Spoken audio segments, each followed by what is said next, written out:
uncomfortable truths behind one's downfall.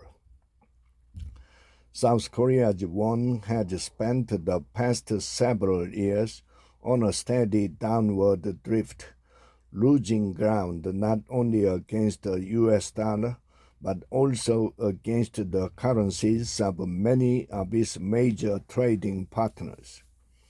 Each time the exchange rate approaches levels that unsettle policymakers, government officials, and the Bank of Korea repeat familiar assurances that they are watching markets closely, that fundamentals remain strong, and that excessive volatility will be addressed.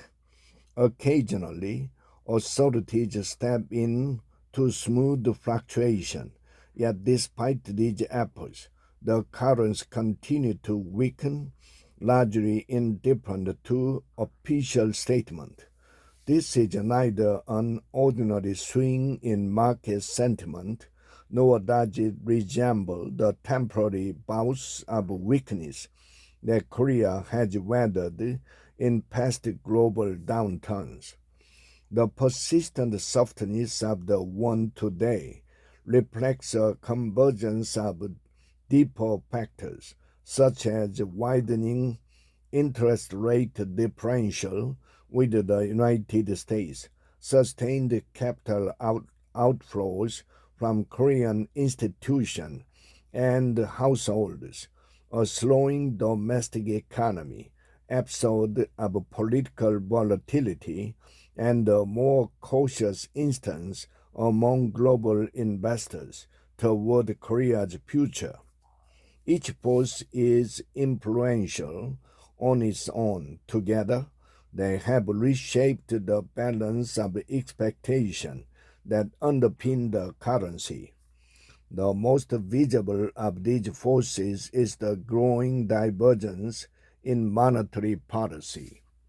The Bank of Korea, once able to roughly track the U.S. Federal Reserve's moves, now finds itself constrained by domestic realities, sluggish consumption, heavy household debt, and waning momentum in potential growth, raising rate at risk choking an already fragile economy. But leaving them unchanged widens the yield gap with the U.S., where interest rates remain near historic highs. Global investors naturally favor higher yielding dollar assets.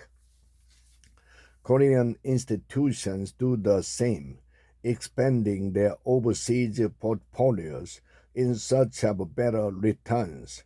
Retail investors, now well accustomed to global platforms, follow suit.